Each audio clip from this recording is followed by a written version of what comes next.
Istilah portnya. Jadi OLT ini ada 4 port, berarti 4 pon. Jadi nama istilah portnya pon. Ini pon 1, pon 2, pon 3, pon 4. Iya. Kenapa? Karena di sini kan dia masih EPON ya. Udah GEPON. Udah GEPON. Jadi satu portnya ini 1 giga. Dia maksimal satu portnya ini bisa dipecah sampai 64 user. Begitu. Jadi 64 kali 4 berarti 256. Berarti satu OLT ini dia bisa menampung user sampai 256 user. Seperti itu. Yang ini namanya OTB. Optical Termination Block. Fungsinya dia buat terminasi ujung kabel ini. Dia kan ujung kabelnya cuma core doang ya. Sementara si perangkat ini kan berbentuk port. Ada port konektornya. Jadi untuk menambahkan port konektor dalam kabelnya disambunglah sama namanya pigtail. Yang kemarin ujungnya itu disambung, dijoin sehingga si core-nya itu ada kepalanya, konektornya. Diterusin pakai patch core. Kenapa nggak langsung dari pigtail aja langsung ke sini colokin? Satu, dia rentan di sininya. Ininya lebih tipis, pelindungnya lebih kecil. Sedangkan patch core dia lebih aman, pelindungnya lebih kuat. Jadi dari sini OTB dia keluar kabel 12 core sini sampai ke ODC. Nah yang ini namanya perangkatnya MC, media converter yang tadi dibuatin buat point to point. Yang ini juga MC, cuman bedanya kapasitasnya. Ini kapasitasnya 100 mega fast ethernet single fiber. Jadi kan ada yang point to point itu perangkatnya ada yang 1 fiber, ada yang 2 fiber, simplex sama duplex istilahnya. Kalau simplex itu dia menggunakan 1 core, transmit receive-nya dia bermain di sini di 1 core, pakai lambdanya yang berbeda. Lambdanya itu mainnya kebanyakan di 1310 sama lambda 1310 sama 1440. Jadi transmit-nya dia 1 core tapi lambdanya berbeda, jadi tidak bertabrakan. Untuk yang duplex dia 2 core, lambdanya sama. Jadi dia transmitnya 1 core, receive-nya 1 core. TP-nya. Sementara yang ini dia pakai gigabit ethernet, jadi kapasitasnya lebih gede 1 giga. Jadi setiap perangkat ini ada spesifikasinya, kapasitas. Jadi kalau beli perangkat ini bisa sesuaiin. Kita mau point to point, kapasitasnya berapa, terus jaraknya berapa. Soalnya masing-masing perangkat berbeda. Oh, yang ini kebetulan 10 kilo dua-duanya. Maksimal 10 kilo. Lebih dari itu harus ganti lagi perangkatnya. Seperti itu. Ini juga masuk sama ke OTB. Ini RC-nya ke router.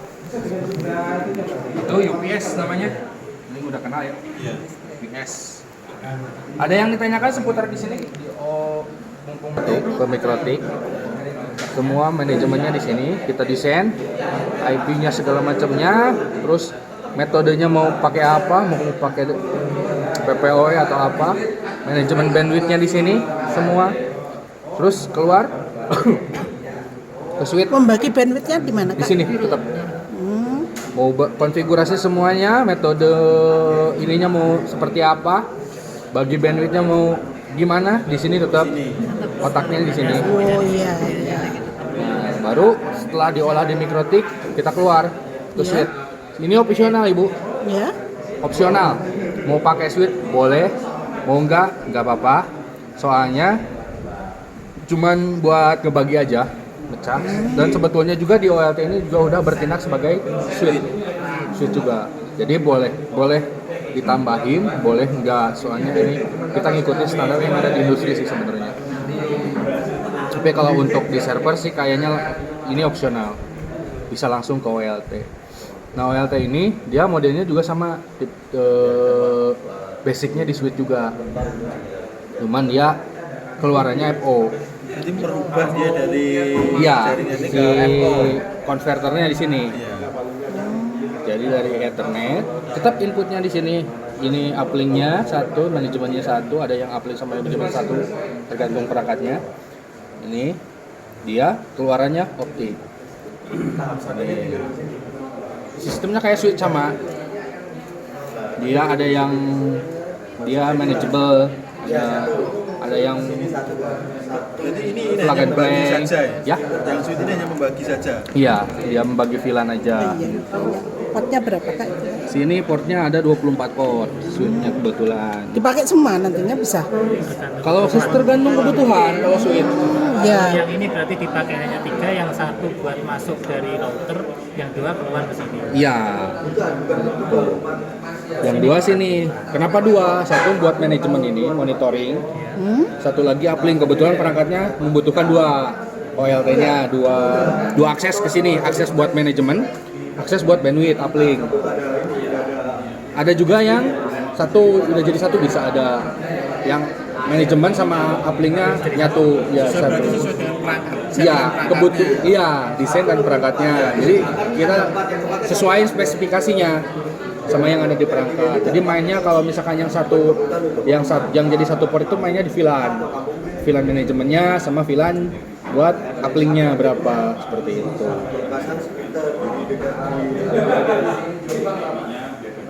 Jadi intinya tetap pengolahannya di sini. Pengolahan semuanya di sini, bandwidth-nya mau user semuanya. Sini. Ada lagi yang ditanyain? Ini tadi kan ada 4, terus masuknya Ya. ke alat ini tadi mana? Yang semuanya Ini. 4-4-nya. Empat-empatnya sini.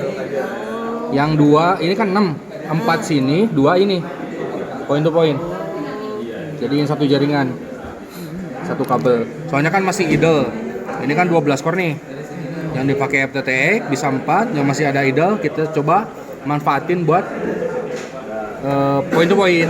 Seperti itu, Bu. Jadi kita gelar kabel misalkan 12 core itu gak mesti harus buat FTTX lah, buat FTTX doang gitu. Kita bisa manfaatin untuk jaringan yang lain. Misalkan sekalian ke point to point seperti itu. Ini kebetulan OTB-nya 24. Jadi bisa ditambahin lagi masuk kabel. Misalkan 12 buat kanan, nah 12 bisa, ada yang 24 langsung boleh. Jadi kapasitas ini sesuai kabel yang kita gunakan. Jadi kapasitas kabel itu ada beberapa ya. Yang paling kecil drop kabel golongannya 1 core sama 2 core. 4 core ada drop core yang modelnya flat. Yang bentuknya tipis tuh kayak yang tadi. Itu namanya drop core. Kegunaannya, penempatannya dia buat di akses, buat ke user.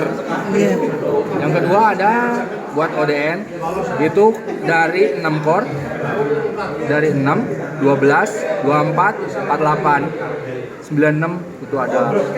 Itu jadi kita sesuaiin dengan kabel yang kita pakai.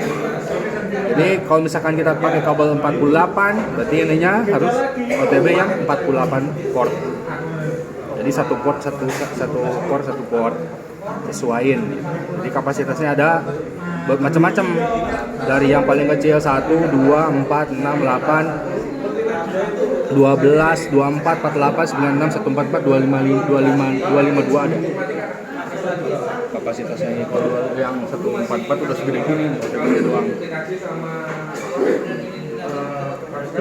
Nanti kan pakai kabel yang 12 core. Ya, sekarang kita gunain semuanya kabel 12 core. Berarti yang 2 itu untuk point to point ini langsung ke user. Ya, Yang 4 itu untuk ini. Berarti masih sisa 6 istilahnya. masih sisanya kita bisa manfaatin buat yang lain seperti itu. Ada lagi yang ditanyain? Berarti dari 12 apa itu kabel besar 12 core tadi disambung sama Pigtail ya. di sini, iya, disambung semua sama pigtail. Soalnya kan kita butuh kepala konektornya untuk menghubungkan ini ke perangkat, makanya dikasih pigtail supaya bisa Dan nyambung. disambung yang ini yang lebih besar Ya, supaya lebih aman. Soalnya dia keluar dari casingnya ini. Kalau ini masih kelindungin sama casing. Jadi tipis-tipis. Kalau keluar ini takutnya Iya. gampang ini, gak gampang putus, gak gampang ngelipet, nekuk, gak gampang ketepuk. Soalnya kalau instalasi ini, yang penting dua aja bu, gak boleh ketekuk sama gak boleh kejepit, udah aman. Kalau ketekuk ya resikonya bending, kalau kejepit ya paling parah putus. Ada toleransi tekukannya enggak? Maksudnya Sekian derajat.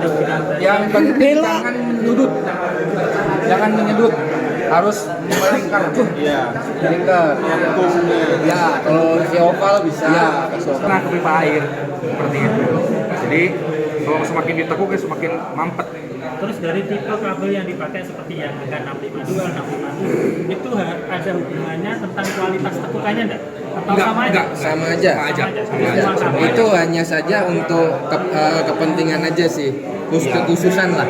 Nah itu udah banding dari pabriknya sih. Kalau misalkan kita pakai kabelnya tipenya dropcore itu udah dari pabrikannya udah tipenya segitu. Seperti itu udah pasti dapatnya tipe yang 657 gitu. Kalau misalkan kita beli dropcore, misalkan beli 12 pun udah pasti tipe